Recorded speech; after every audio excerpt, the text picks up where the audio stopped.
Hello friends, welcome back to my channel என்கேஸ் family vlog. எல்லோரும் எப்படி இருக்கீங்க? நான் ரொம்ப சூப்பராக இருக்கேன். சரி, இன்றைக்கி வழக்கம் போல் ஒரு குக்கிங் வீடியோ தான் பார்க்க போகிறோம். இந்த குக்கிங் வீடியோவில் என்ன பார்க்க போகிறோன்னா முட்டை குழம்பு. ஸோ இந்த முட்டை குழம்பு என்னோடய ஸ்டைலில் நான் எப்படி என் வீட்டில் செய்வேன் அப்படின்றத பார்க்கலாம். நிறைய டைப்பில் பண்ணலாம் முட்டை குழம்பு. இது வந்து ஒரு கறி குழம்பு டேஸ்ட்டில் இருக்கும். இதில் நான் முருங்கைக்காய், உருளைக்கிழங்குலாம் சேர்த்து பண்ணியிருக்கேன். இப்படி பண்ணால் என் ஹஸ்பண்ட்க்கு ரொம்ப பிடிக்கும். ஸோ அதனால தான் வாங்க எப்படி பண்ணலான்னு பார்க்கலாம். இன்றைக்கி நான் 4 முட்டை தான் எடுத்திருக்கேன். நாங்கள் 4 பேர் இருக்கோன்றதுனால 4 முட்டை எடுத்திருக்கேன். ஸோ உங்களுடைய குவான்டிட்டி பொறுத்து நீங்கள் இதில் ஆட் பண்ணிக்கலாம், கூட செஞ்சுக்கலாம். சரிங்களா? ஸோ நான் வந்து ஒரு 2 வெங்காயம் எடுத்து பொடி பொடியாக கட் பண்ணியிருக்கேன். அதுக்கப்புறம் ஒரு தக்காளி, ஒரு மண் சட்டியில் தான் இன்றைக்கி நான் செய்ய போகிறேன்.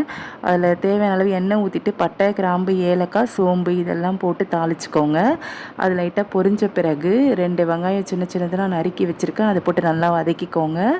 அது நல்லா வதக்கின பிறகு ஒரு பெரிய சைஸ் தக்காளி பொடி பொடியாக நறுக்கி வச்சுருக்கேன். அதையும் இதில் கூட நல்லா ஆட் பண்ணி நல்லா வதக்கணும். இது நல்லா வதங்கின பிறகு இது கூட இஞ்சி பூண்டு பேஸ்ட் ஒரு 2 ஸ்பூன் போட்டிருக்கேன். அதுவும் போட்டு நல்லா வதக்கிக்கோங்க. ஸோ அந்த பச்சை ஸ்மெல் போன பிறகு இதில் வந்து 2 ஸ்பூன் குழம்பு மிளகாய் தூள் ஆட் பண்ணியிருக்கேன். வழக்கம் போல் நாங்கள் காரம் அதிகமாக எடுத்துக்க மாட்டோம். அதனால் குழம்பு தூளே எங்களுக்கு போதுமானதாக இருக்குது. உங்களுக்கு இந்த காரம் பத்தலை அப்படின்னா உங்கள் வீட்டு குழம்பு தூள் வந்து காரம் கம்மியாக இருக்குன்னா நீங்கள் காஞ்ச மிளகாத்தூள் கூட இது கூட ஆட் பண்ணிக்கலாம். சரிங்களா? நான் வந்து குழம்பு மிளகாத்தூள் மட்டும் தான் எடுத்திருக்கேன். குழந்தைங்களுக்கு கொடுக்கணும், அதுக்காக. அது போட்டு நல்லா வதக்கிக்கோங்க. ஸோ ஒரு உருளைக்கிழங்கு, ஒரு முருங்கைக்காய் இது 2மே நான் கட் பண்ணி இது கூட ஆட் பண்ணியிருக்கேன். அது நல்லா வதங்கின பிறகு தேவையான அளவு தண்ணி ஊற்றிக்கலாம். இது வந்து உங்களுக்கு தண்ணியாக வேணும்னா நீங்கள் தண்ணி ஆட் பண்ணிக்கலாம். ரொம்ப தண்ணியாக இருந்தாலும் டேஸ்ட் நல்லா இருக்காது. ஸோ மீடியமாக நான் தேவையான அளவுக்கு தண்ணி ஊற்றிருக்கேன். ஸோ நான் மதியம் பண்ணிவிட்டு நைட்டு சப்பாத்திக்கும் இதே தொட்டு சாப்பிட்டுக்கலாம் அப்படின்றது தான் பிளான் பண்ணியிருக்கேன்.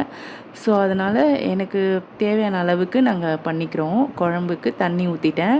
இதுக்கப்புறம் இது கொஞ்சம் இந்த காய் வந்து கொஞ்சம் நான் ஒரு 3/4 பதம் வெந்த பிறகு இதில் ஒரு பேஸ்ட் ஆட் பண்ணணும். அது என்னென்னா ஒரு தேங்காவில் 1/2 மூடி தேங்காய், அப்புறம் சோம்பு, நெக்ஸ்ட்டு வந்து அதில் கசகசா, ஒரு 10 போல் முந்திரி பருப்பு, அப்புறம் ஒரு 4-5 புதினா தழை இது போட்டு நல்லா ஃபைன் பேஸ்ட்டாக அரைச்சிக்கோங்க. இது அரைச்ச பிறகு நீங்கள் அந்த காய் வெந்த பிறகு உருளைக்கிழங்கு, முருங்கைக்காய் இது வெந்த பிறகு அது கூட இந்த பேஸ்ட்டை நீங்கள் ஆட் பண்ணி மிக்ஸ் பண்ணி விட்டுக்கலாம். ஸோ தேவையான அளவு உப்பு போட்டுக்கோங்க. உப்பு போட்டுட்டு நல்லா மிக்ஸ் பண்ணி தட்டி போட்டு மூடி வச்சுருங்க. மூடி வச்சுட்டு நல்லா அந்த ராஸ்மெல் போன பிறகு பார்த்திங்கன்னா தெரியும், முட்டை குழம்பு சூப்பராக ரெடி ஆகிடும். ஸோ நெக்ஸ்ட் வந்து நான் வந்து 4 முட்டை மட்டும் நல்லா அவிச்சு சென்டரில் மட்டும் லைட்டாக கீரல் போட்டு எடுத்திருக்கேன் அந்த முட்டையில்.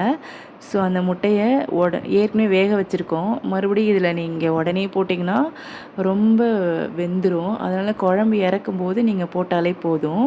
மண் சட்டி ரொம்ப சூடாகவே தான் இருக்கும், அதிலே நல்லா வெந்துடும்.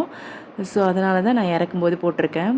இந்த பேஸ்ட் ஆட் பண்ணிவிட்டு இந்த ஸ்டேஜில் உங்களுக்கு காரம் வேணும்னா நீங்கள் காரம் கூட்டிக்கலாம், இல்லை போதுன்னா இப்படியே விட்டுடலாம்.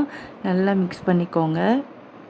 மிக்ஸ் பண்ணிவிட்டு குழம்பு கொதித்த பிறகு முட்டையை போட்டு நீங்கள் வந்து குழம்பு இறக்கிக்கலாம். இறக்கும்போது ஃபைனலாக நான் வந்து இதில் வந்து கொத்தமல்லி தழை போட்டிருக்கேன். ஸோ நீங்களும் கொத்தமல்லி தழை போட்டுட்டு இறக்கிக்கலாம். அவ்வளோதான், என்னோடய ஸ்டைலில் ஈஸியான ரொம்ப சிம்பிளான முட்டை குழம்பு ரெடி.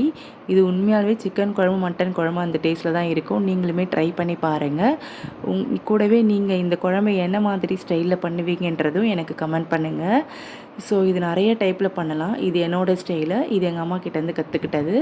ஸோ இதுக்கு வந்து நாங்கள் என்ன சைடிஷ் வச்சு சாப்பிட்டோன்னா கானாங்கெளுத்தி ஃபிஷ்ஷு ஃப்ரை பண்ணி சாப்பிட்டோம். ஏன்னா நாங்கள் ஒரு மோர் தென் 50 டேஸாகவே நாங்கள் நான்வெஜ்ஜு சாப்பிடவே இல்லை. நடுவில் பால் குடம் வேறு நான் எடுத்தேன் பங்குனி உத்திரத்துக்காக. ஸோ அதனால் என்னவோ தெரியல, அந்த ஃபாஸ்டிங் அப்படியே கண்டினியூ ஆகிடுச்சு. கடைசியில் முருகர் என்னை திருச்செந்தூர் வந்து நான் கும்பிட்ட பிறகு தான் என்னோடய ஃபாஸ்டிங்கை கம்ப்ளீட் பண்ணணும்னு எனக்கு எழுதியிருக்கார் போல். அதுபடியாகவே நானுமே என்னோடய ஃபாஸ்டிங் கம்ப்ளீட் பண்ணிவிட்டேன். முருகர் கோவிலுக்கு போயிட்டு வந்துட்டேன். ஸோ நான்வெஜ்ஜு லைட்டாக சாப்பிட ஆரம்பிச்சிருக்கோம். ஸோ அதனால தான் ஃபஸ்ட்டு டேவே முட்டை குழம்புலேருந்து ட்ரை பண்ணியிருக்கோம். இந்த ஈஸியான டேஸ்டியான முட்டை குழம்பு எப்படி நீங்களும் செஞ்சு பார்த்துட்டு எப்படி இருந்துச்சுன்னு எனக்கு கமெண்ட் பண்ணுங்கள். என்னோடய சேனல் பிடிச்சிருந்துச்சுன்னா லைக் பண்ணுங்கள், ஷேர் பண்ணுங்கள், கமெண்ட் பண்ணுங்கள். மறக்காமல் என்னோடய சேனலை சப்ஸ்கிரைப் பண்ணுங்கள். பாய் பாய். தேங்க்யூ ஃபார் வாட்சிங் மை சேனல்.